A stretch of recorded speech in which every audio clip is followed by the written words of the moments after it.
Welcome back to Conflicts of Interest. This is episode 334.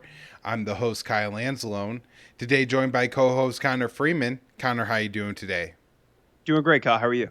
Doing very well. Happy to have you back on the show to give us an update on Iran talks and protests today. A lot happening there.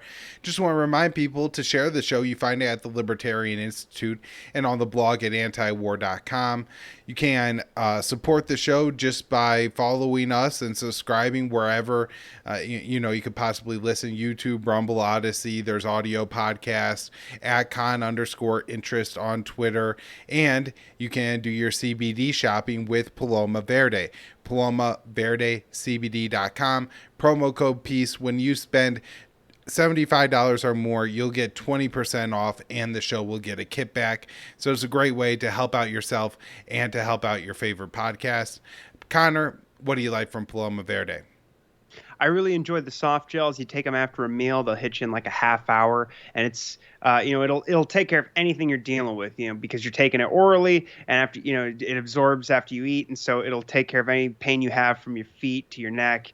Even if you have a headache, as CBD can help with that. And really, I have been enjoying the full spectrum oil I've mentioned a few times. It gives you such a great night's sleep. And if you have any kind of pain, again, the tinctures are probably the best bang for your buck. It's the strongest stuff, and it lasts a long time, and you can add it to food or drinks or whatever you want, or just take it directly.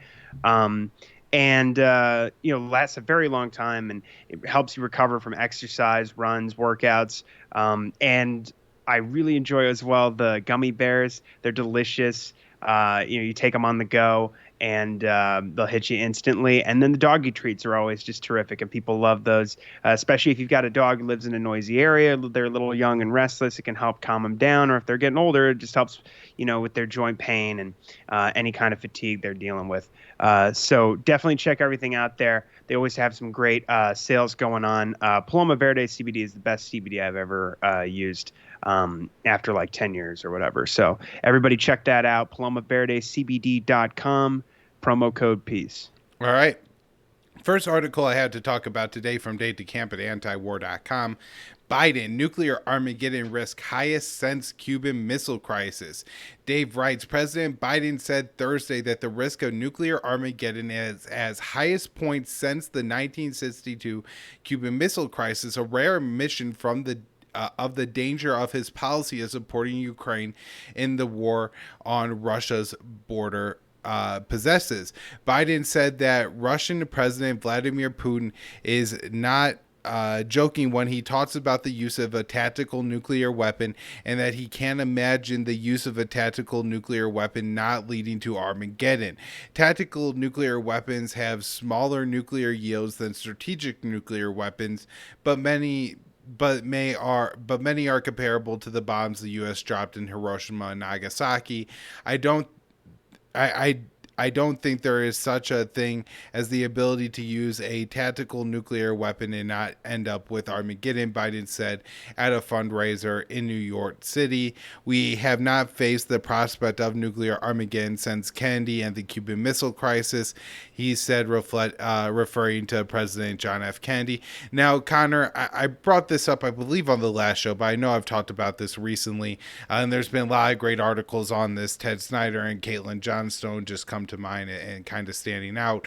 But the way that was resolved by Kennedy talking to the Soviet leader Khrushchev and coming to an agreement. Now a lot of those talks are bad channel, and so we can speculate that those talks aren't going on based on what we know, and I don't know. I kind of think if those talks were going on, then there would be some reporting about it, some leaks at this point. And as far as we know, all the bad channel communications are just warnings from the U.S. to Russia saying, "Hey, if you use a nuke, we're going to escalate this war even further." So, this is pretty concerning, Connor, and moving on here, as Dave pointed out on the show this morning at antiwar.com, called Anti-War News, he said that Biden's statement could almost have been a reaction or a response to Zelensky, because earlier in the day he called for NATO to launch a preemptive strike on Russia. And Dave writes here, Ukrainian President Zelensky on Thursday called for NATO to launch a preemptive strike on Russia to prevent Moscow from using a nuclear weapon, a move that would almost certainly spark World War III and possibly a nuclear war.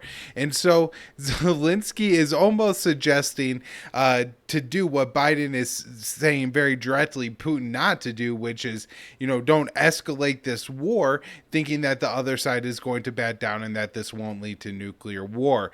So there's an event put on by the Lowry Institute, that's an Australian think tank, and he said, what should NATO do? Exclude the possibility of use of a nuclear weapon by Russia. And then he went on to say, but most important, I am again addressing the international community. This is how it was before February 24th, preemptive strikes, so that they know what will happen if they use a nuke.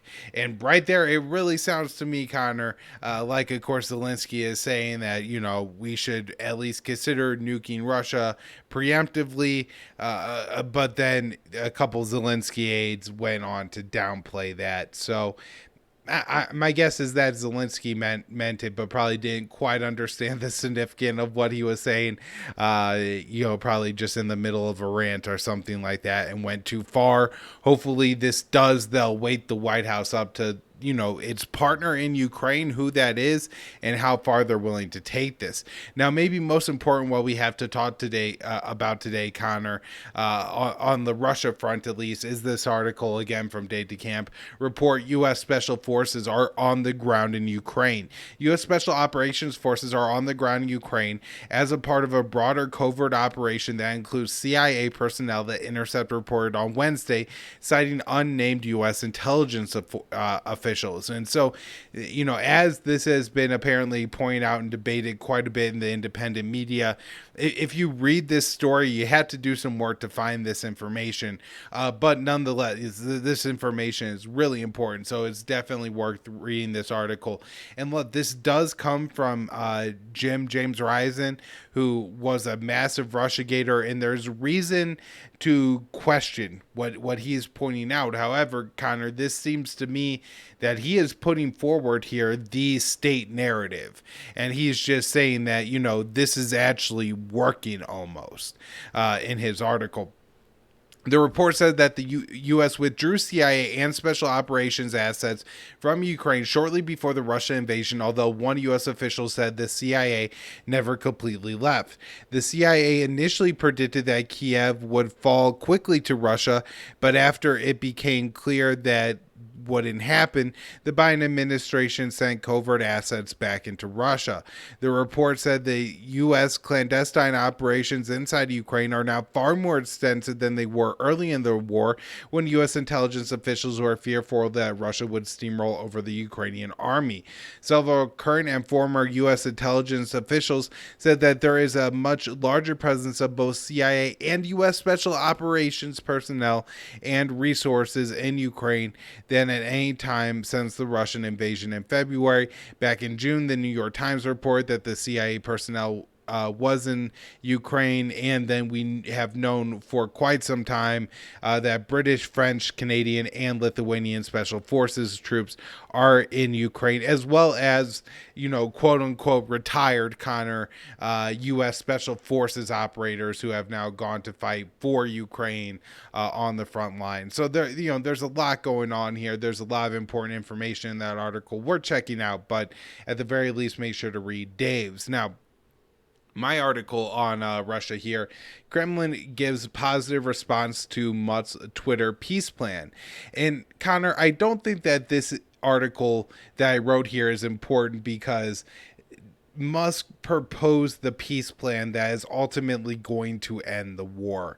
I don't think that's going to happen on Twitter, and I really don't even think that that proposal is going to spark any kind of diplomacy from Russia and Ukraine, based on the actions that we've seen from both sides in recent days. However, this really exposed how much Western commentators do not want to see this war end.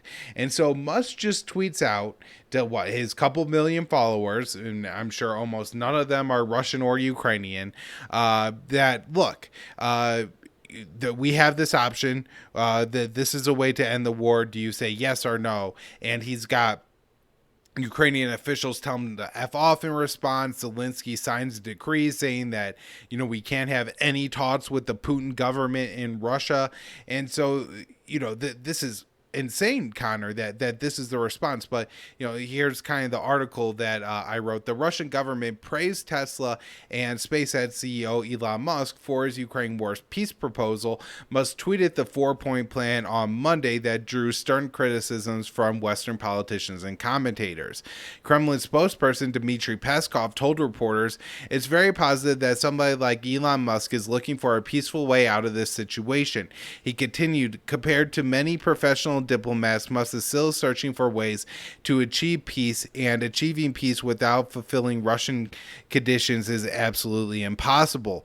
The Kremlin stopped short of endorsing Musk's proposal. The plan called for the UN-held referendums in 4 contested regions of Ukraine, recognition of Russia's claim to Crimea, and neutrality for Kiev, and Moscow's agreement to respect the results of the voting in the Donbass and southern regions of Ukraine. Now, Connor, I understand that Russia has kind of said it will in no way consider or allow that territory to once again come into dispute. And so I'm not quite sure that Russia, is in any way saying that Musk's plan here is possible. They're just saying hey, at least this guy is suggesting, some kind of peace plan.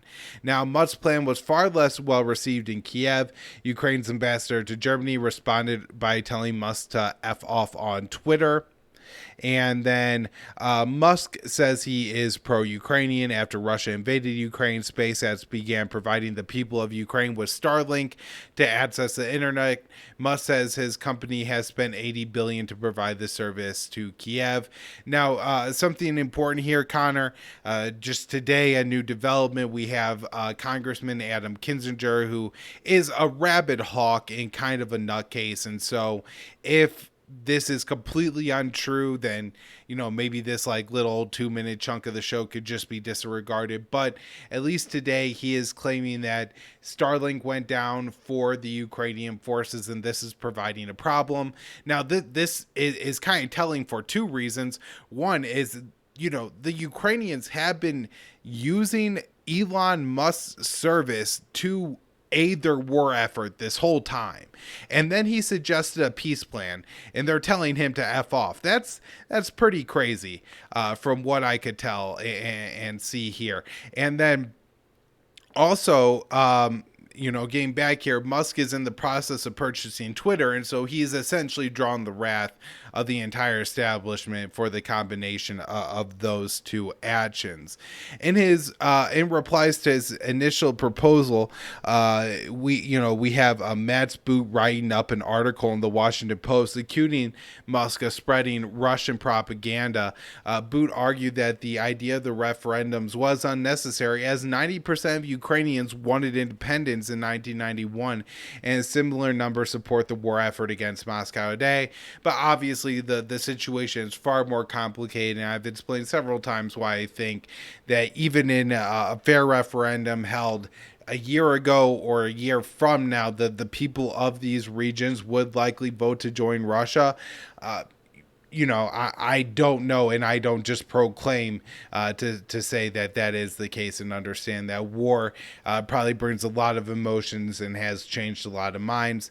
Any peace agreement between Russia and Ukraine may now not be untenable because Zelensky signed a decree saying that it's impossible to hold negotiations with the president of the Russian Federation, Vladimir Putin.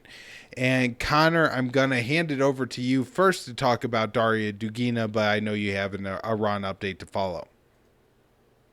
Yeah, absolutely. So we've covered the assassination of Darya Dugina, Alexander Dugin, the nationalist Russian philosopher's daughter, here quite a bit. This occurred back in August. She was blown up in her father's SUV. A couple, I think, 20 miles or so outside Moscow.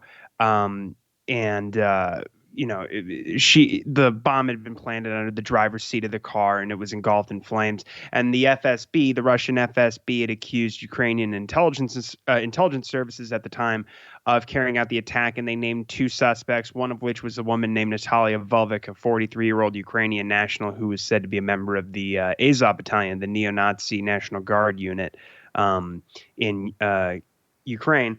And of course, this was disputed. Most of the Western reporting wouldn't even print the names of the people that they had accused, which is interesting given the way people who were accused of like trying to assassinate John Bolton or George W. Bush in these sort of almost quasi sting operations set up by the FBI that we've talked about, the way they're treated. But anyway, this woman, they pulled out a bunch of information with the surveillance they'd carried out on her, the information that they had on surveillance she was carrying out on Dugina, because she had moved into her apartment block and was following her around in a Mini Cooper where she was changing the license plate on it. She was there at the family festival that both Dugin and Dugina attended the night she was murdered. And so there was a bunch of other evidence. She fled to Estonia, I believe. And anyway, so now the New York Times is reporting, in October, that U.S. intelligence agencies do believe that parts of the Ukrainian government were behind the slaying of Darya Dugina, the assassination. And the report says that U.S. officials admonished Ukrainian officials over the murder, and that the U.S. didn't take part in the assassination. And they also say that the American officials fear that Ukraine's covert operations inside Russia could escalate the war into a wider conflict, which is, what alarmed us about it so much when it occurred, because it would be such a drastic escalation to carry out a targeted assassination of a journalist, a political scientist, no less. Like this. And of course, it came on the heels of numerous reports of sabotage attacks and explosions being carried out by Ukrainian intelligence and special operators. You had covered that at the Institute. Some quotes from, unnamed Ukrainian, like I said, special operators and intelligence officers in the Times, for instance, taking credit for those kinds of attacks, and just attacks in Belgorod and things like this on oil depots and things. So, now they're saying that they were concerned that this would have escalated the conflict, or the war, excuse me. But they do mention that even though they believe that some elements in Kiev carried out this murder, it, quote, has not prompted any known changes in the provision of intelligence, military, and diplomatic support to Mr. Zelensky's government or to Ukraine's security services. Of course, it's important to note, as Dave does here in this article, this is at antiwar.com from a couple days ago, report U.S. intelligence believes Ukraine was behind the killing of Darya Dugina. And this was from the 5th, if people want to look in the archives. But, he mentions that like her father, Dugina supported Russia's war in Ukraine. She was placed on the infamous Ukrainian website Mitrovets, known as the Ukrainian kill list. Since her death, Dugina has been listed as liquidated on the site. Thousands of people are listed on the site as enemies of Ukraine, including prominent Westerners. Notably, the great Roger Waters recently pointed out that he had been added to the kill list. And Dave also points out here that Pope Francis commented on the Dugina, Dugina after she was murdered, describing her as an innocent victim of the war, which drew some backlash from Kiev. He said, "I think of that poor girl blown up by a bomb under the seat of her car in Moscow. Innocents pay the price of war." And so, Ukraine's envoy to the Vatican and the foreign ministry were pretty mad about that. And so the foreign minister, Dmytro Kuleba of Ukraine, said, quote, "I will say frankly that the Ukrainian heart is torn by the Pope's words. It was unfair." And then he also summoned Pope Francis' envoy in Ukraine. Okay. So now we're going to cover some of the updates with Iran. So there was an attack by some separatists in an eastern city named Zahedan, where 19 people were killed. So this is from Jason Ditz on the 30th of September. So a major terrorist attack took place in Zahedan, I hope I'm pronouncing that right, last Friday, which killed 19 people, mostly police and a Revolutionary Guard commander. The attackers were reportedly linked to a Baluchistan separatist group called Jaish al-Zolm, which made a run at a mosque and a police station. They also set fire to a fire engine and burned a bank. Protests had been held at the mosque earlier in the day, but it seems that the attack was it seems likely that the attack was somewhat related to that. State TV had said that armed separatists had concealed themselves among worshippers and attacked a police base near the mosque in the city. The state-run IRNA news agency cited witnesses saying that, as I said earlier, 19 people were killed and 15 were wounded, though I don't know if there's been an official confirmation of that yet. The semi-official Tasnim news agency reported that the head of the Guard's intelligence department, Sayed Ali Musavi, was shot during the attack and later died. Baluchi separatists separatists are active in Iran and Pakistan. They envision a Sunni Islamist state. As Jason Ditz points out here, Iran has long accused Israel of backing these groups. The Sistan and Baluchistan province borders Afghanistan and Pakistan has seen previous attacks on security forces by these ethnic Baluchi separatists. Also noted from the Times of Israel article that I found on this, the nationwide demonstrations over the death of Masha Amini.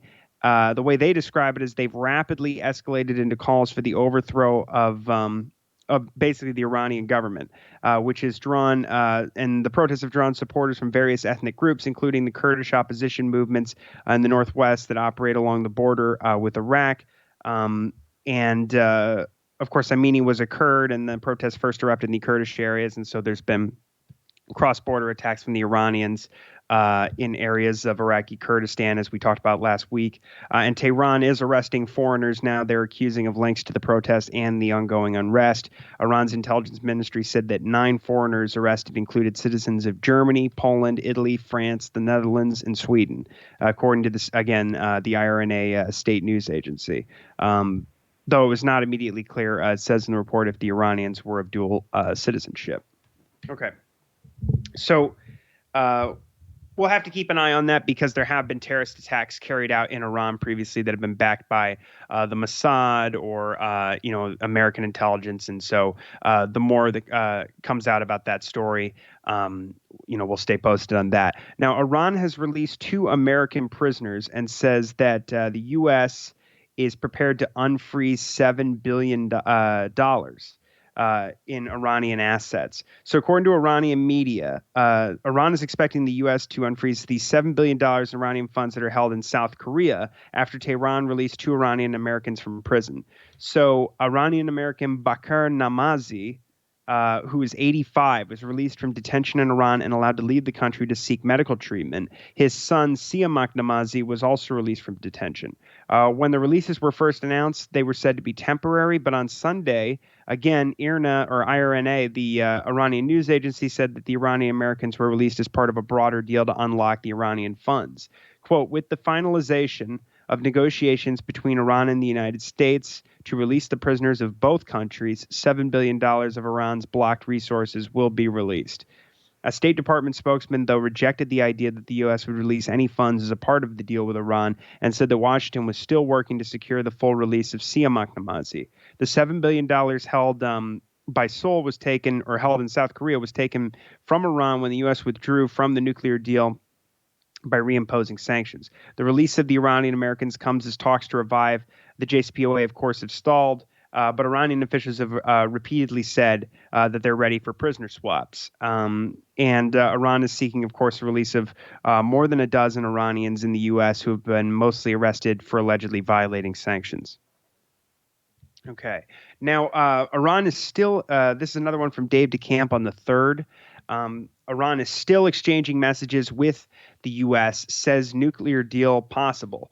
So the Iranian Foreign Ministry said this Monday that Tehran is still exchanging messages with the U.S. on the nuclear deal and that an agreement is still possible. Quote, there is still a possibility and a chance to resume the implementation of the nuclear deal, Nasser Kanani, the spokesman for the Foreign Ministry, had said. Efforts are underway with the European coordinator and other mediators. I assume that could mean Enrique Mora, the nuclear negotiator, or even Joseph Borrell, the EU foreign policy chief. Both have been, have resuscitated talks when they appeared to be dead in the past. And Mora has, facilitated and brokered the talks all along, going back to last year. So during the Biden administration. So he says efforts are underway with the European coordinator and other mediators, including the foreign ministries of neighboring countries, to exchange messages to reach an agreement. I wonder if that could be the Qataris as well, who have been supportive of these negotiations. Now, while nuclear deal talks appear to be all but dead, Kanani said that the JCPOA could still be salvaged if the U.S. has the political will, which is always the problem. He says if the other side, particularly the U.S. government, shows political will, it is possible that a deal will be concluded in a short period, Kanani said. His comments come after Iran released the 2 detained Iranian Americans. He also criticized the U.S. for imposing new sanctions on Iran amid negotiations, saying it was not a constructive approach. He said the U.S. needs to abandon its addiction to sanctions and take on a constructive approach. And they have been piling on sanctions here during the last month since everything broke down. President Biden on Monday said the U.S. was going to impose further costs against Iran over its response to anti-government protests that have taken place in the country, signaling even more sanctions are on the way. And there have been more sanctions imposed this week. Well, I'll get to that here. This is a piece from Al Jazeera. U.S. issues more Iran sanctions over crackdown on protests. So the Biden administration has issued new sanctions against Iranian officials over the, quote, violent suppression of protests following the death of Mahsa Amini in police custody in Tehran. The penalties announced on Thursday are targeting Ahmad Vahidi and Isa Zaripur, Iran's interior and communications ministers, respectively, as well as the head of the Iranian cyber police force, Vahid Mohammed Nasser Majid, and 4 other security officials. Washington accused the sanctioned individuals of being involved in violence against peaceful protesters and the shutdown of Iran's internet access. U.S. Treasury official Brian Nelson said in a statement, the rights to freedom of expression and of peaceful assembly are vital to guaranteeing individual liberty and dignity. The U.S. condemns Iran's internet shutdown and continued violent suppression of protests and will not hesitate to target those who direct and support these actions. And then, of course, they just block these officials' assets, which I'm sure they don't have any in the U.S., and restrict global financial institutions from doing business with them. And earlier this week, Ayatollah Khamenei blamed Israel and the U.S. for these protests and the demonstrations, which he's calling riots. And he's also played down, or he has said that Mahsa Amini's death was an accident. There is a real dispute over what happened. And, of course, we covered last week how there is a lot of violence going on in these protests against civilians and particularly against security officials, and, cops being stabbed to death and things like this, even ambulances being attacked. And so, I mean, there's more counter protests being organized by supporters of the government. Last month, Washington also relaxed, of course, we talked about this, sanctions on Iran's tech sector to enable greater access to the internet amid disruptions. And in late September, the Biden administration had sanctioned the morality police as well. And Blinken said on Thursday that these new sanctions, quote, demonstrate that the United States stands with the brave citizens and the brave women of Iran who right now are demonstrating to secure their basic rights. So they're really going all in on this whole narrative and demonizing Iran as a very convenient way of just basically taking diplomacy and talks on the nuclear deal off the table. And you find that the most vigorous supporters of the protests in the West, that's usually what they're advocating, or at least the ones of the establishment, like we'll get to here in a moment. So Decoding. This is from Kit Clarenberg at The Cradle. He wrote a really great piece called "Decoding the Pentagon's Online War Against Iran," and it's quite long, and it talks about, in particular, the social media, the bots and fake accounts and fake media accounts that have been set up. Apparently, with operated by CENTCOM, a lot of these bot and troll accounts, which are mostly targeting West Asia, North Africa, South and Central Asia, and they were uncovered in this joint investigation that you had reported on previously at the Institute and on the show, that had been researched by Graphica, a social media research firm, and the Stanford Internet Observatory, which looked at what it called 5 years of pro-Western covert influence operations. And Clarenberg is showing here how what we're seeing in Iran seems to be quite related to these previous PSYOPs campaigns. So just want to go through some of this. So he says the civil unrest in Iran in response to the recent death of Masha Amini while she was waiting at the Tehran police station, although rooted in legitimate grievances, bears the hallmark of a Western-sponsored covert war covering multiple fronts. So, of course, mere days after the protests had erupted on the 16th of September, the Washington Post revealed that the Pentagon was initiating a wide-ranging audit of all of its online PSYOPs efforts after a number of bot and troll accounts operated by CENTCOM was which, of course, as he's saying here, covers West Asia, North Africa, South and Central Asia, were exposed and subsequently banned by social media networks and online spaces. So the account was busted in that investigation I just mentioned. And while the Washington Post suggests that the government's umbrage stems from CENTCOM's egregious manipulative activities, which could compromise American values and our moral high ground, he says it's abundantly clear that the real problem was that CENTCOM was being exposed.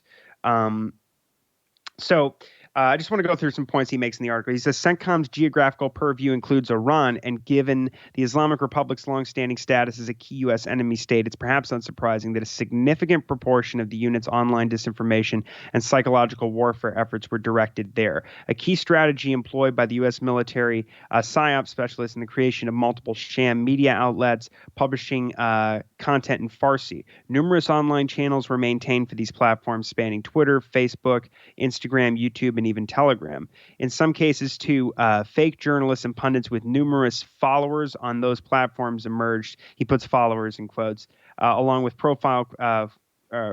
along with profile photos that have been created via artificial intelligence. And he goes through numerous examples in the piece. I recommend people read it about fake media outlets that recycle news items from the U.S. government funded organizations like Radio Farda and Voice of America Farsi, and they repurpose and share articles from Iran International, which is based in Britain and receives funding from Saudi Arabia, as did several fake personas attached to these accounts. Of course, they do some interesting things where they try to appeal to sort of supporters of hardliners inside Iran, and it's bizarre. Like they have the fake accounts encouraging a more aggressive Iranian foreign policy, with at the same time demanding liberalization on the domestic side. It's kind of interesting how they're trying to target conservatives within the country. They do a lot of propaganda that he goes through about how they're running psychological operations trying to paint Iran as being responsible for the war in Yemen, and how the Houthis are a straight up proxy of Hezbollah and the IRGC, and how they're the ones blocking humanitarian aid shipments from getting through to Yemen. And there's all kinds of other things that they talk about where they're saying that the Iranians are selling drones to Ukraine, or providing drones to Ukraine to the Russians to use in Ukraine, where people are being killed with them. And even the spokesman of the National Security Council, John Kirby, had to come out and say a little while ago that they had no evidence for that after Jake Sullivan asserted it as a fact. They say that the Iranian people need, their much needed food supplies are being sent to Hezbollah instead. And they compare, Iranian leaders like Khamenei and Raisi to Zelensky, and try to paint them as basically cowards and murderers compared to Zelensky, who's a real hero. Very bizarre tactics. They also, as he says, that other CENTCOM psychological warfare narratives have direct relevance to protests that have engulfed Iran. There was a particular focus among one group of bots and trolls on women's rights. Dozens of posts compared Iranian women's opportunities abroad with those in Iran. One meme on this theme contrasts photos of an astronaut with a victim of violent spousal abuse, while others promoted protests against the hijab. He says alleged government corruption and rising living costs were also recurrently emphasized, particularly in respect to food and medicine, which is, of course, this is all a result of largely of the maximum pressure campaign, of course, which he points out. He goes, production of which of food and medicine is controlled by the IRGC, a fact that CENTCOM's online operatives repeatedly drew attention to. Women's rights, corruption, and the cost of living, the latter of which directly results from suffocating American sanctions, are all key stated motivating factors for the protesters. Despite the rioters' widespread acts of violence and vandalism targeted at civilians and authorities alike, they also claim to be motivated by human rights concerns. He talks about, again, like I was saying, the ambulance that have been attacked. Establishment and fringe journalists and pundits have dismissed as conspiracy theories any suggestion that these protests in Iran are anything but organic and grassroots in nature. Yet clear proof of foreign direction and sponsorship abounds, not least in the very public face of the anti-hijab movement, Masih al-Jinhad, Alinjad. Hope I'm pronouncing her name right, who for many years has encouraged Iranian women to ceremonially burn their headscarves from the confines of her FBI safe house in New York City. And then she publicizes these images online, and they travel around the world and back via social media and mainstream news outlets. She's being very heavily promoted right now as the voice of these protests, and she's calling for regime change. Her activities have generated a vast amount of fawning and credulous media coverage without a single journalist or outlet questioning whether her prominent role in the supposedly grassroots, locally initiated protest movement is affiliated with foreign hostile interference. This is despite al-Jinhad posing for photos with former CI Director Mike Pompeo and receiving a staggering $628,000 in U.S. federal government contracts since 2015. Much of these funds have flown from the Broadcasting Board of Governors, the U.S. government agency that oversees propaganda platforms such as Radio Free Europe and Voice of America, the latter of which has produced a Farsi language show fronted by al-Jihad for 7 years. And these clusters of social media posts may appear innocuous, he says, and authentic in an age of clickbait and viral fake news. Yet when aggregated and analyzed, they form a potent and potentially dangerous weapon, which it turns out is one of the many in the Pentagon's regime change arsenal. I have a video here actually of al-Jinhad on CNN discussing the protests and giving voice to them. But what's very interesting is that she's making a point about how these protesters, we don't want a nuclear deal. We don't want sanctions lifted. We want she's saying she wants all these countries, particularly Western countries, to abandon, to completely cut off any communication, any relationship, remove the ambassadors, completely disconnect from Tehran. And then she's again at other times saying that, this protest will bring down the Iranian regime, the clerical regime, once and for all. So it's very interesting the way that this is being promoted. The sanctions are we've covered the medical shortages and the fact that people, half of the Iranian population lives below the poverty line. Inflation is somewhere between 40 and 50%. In some areas, food insecurity has reached 60%. People with cancer and hemophilia and HIV and AIDS and multiple sclerosis are hit hardest with these sanctions. It's absolutely ridiculous to see people who pretend to care about the Iranian people demanding that essentially the maximum pressure campaign continue. And it's not as if they're protesting, increased sanctions or hostility against Iran, in terms of during these protests. They're not opposing any additional sanctions being imposed on the country, and the further vilification, what amounts to vilification of the country, even if you're trying to pretend like you're some big freedom fighter, voice of the people in solidarity. I mean, she's calling for a global feminist march demanding that that the West cut off Iran completely. And, we have the Israelis are big supporters. I follow a lot of these Israeli government accounts on Twitter. And like every day, they're just promoting how, Israeli women stand with the brave women of Iran. And the Israelis are so supportive of all of this. Very interesting to see, especially, we've been covering all the interference we've seen from the Israelis. There was never any big move to try and get sanctions lifted in the name of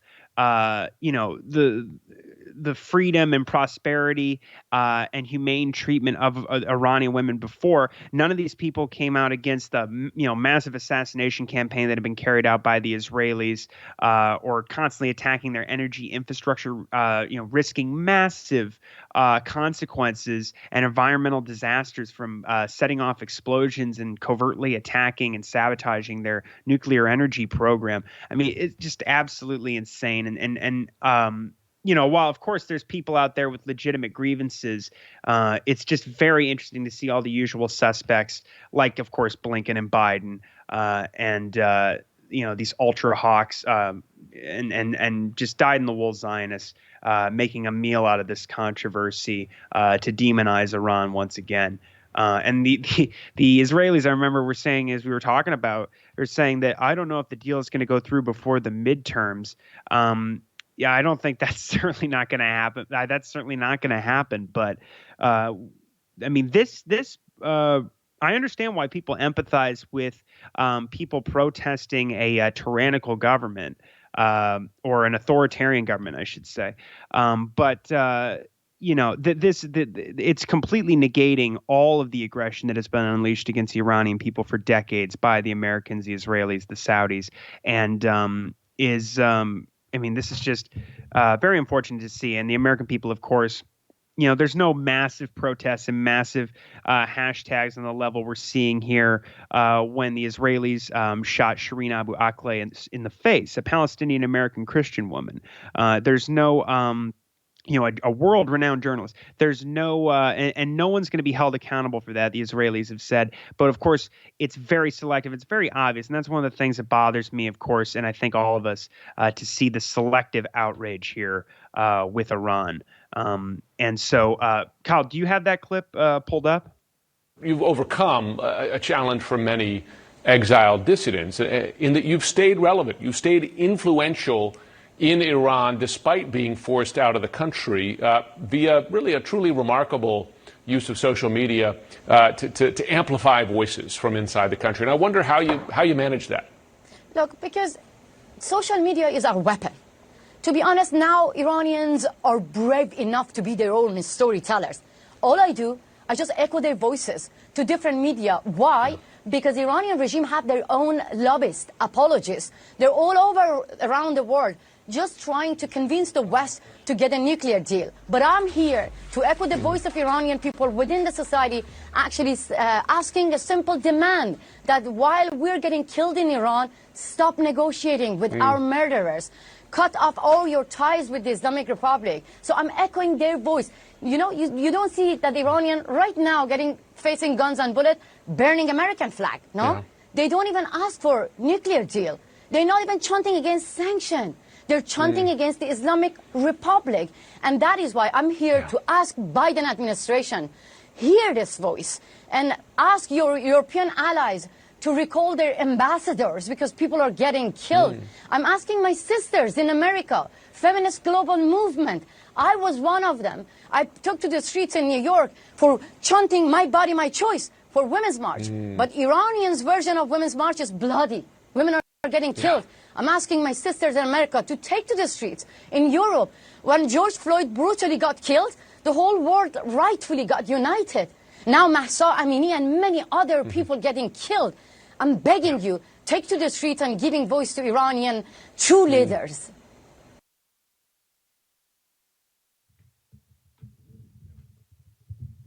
That was the clip, Connor. Yeah. No, so people can see. I mean, that is the message that's going over the mainstream media. That's what's being promoted, is essentially a continuation of Biden's hawkish policy on Iran in the name of defending Iranian women who are being strangled by the economic war. And of course, there's no outrage over the myriad drone strikes we've covered that Israel has carried out in Iran this year alone. I mean, again, they're concerned about women's rights. No one ever talks about in this way about why are the Israelis and the Americans attacking Iranian oil tankers trying to get oil to the people of Syria, who 60% of the population is facing starvation. The country has been destroyed by the U.S. and its allies like Israel and Saudi Arabia. And I would look. I mean, it's interesting that again, everybody can get on board for this because Iran is the enemy state, when of course it would make so much more sense for people to protest what's going on in Saudi Arabia and the way women are treated there, the way gays are treated there, instead of Iran, because we can actually control that. We have responsibility for that because it's one of the satellites of the empire. But of course, don't hold your breath. So, but anyway, that's the update. I just think that we have to pay attention here and see if there's any more signs of further chaos coming out.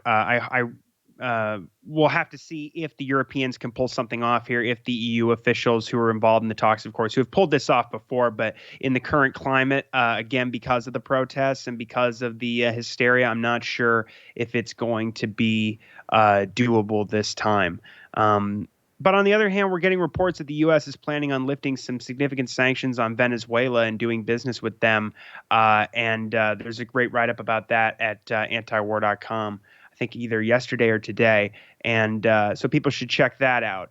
But with Iran, I think there's even more it's hard to say, but there's so much more influence right now. I mean, especially with the Israelis and with what we've been covering all year. So I think if that does happen, and who knows what will actually happen with Venezuela, it's just anytime this idea has been shot out about opening up the markets and getting Iranian oil back on the markets and lifting sanctions, it's just been shot down. They just say, well, you're just trying to do business with terrorists and you're soft on terrorism and all this stuff, and they're seeking a nuclear bomb. So we'll have to see. But very unfortunate. Not very good news today. All right, Connor, thank you so much for that bad news update. I really appreciate it. Everybody be sure to check out the show and support wherever you can at @con_interest on Twitter. It's hosted with the Libertarian Institute. And back with more shows later in the week. Thanks, Connor. Thanks, Kyle. Thanks.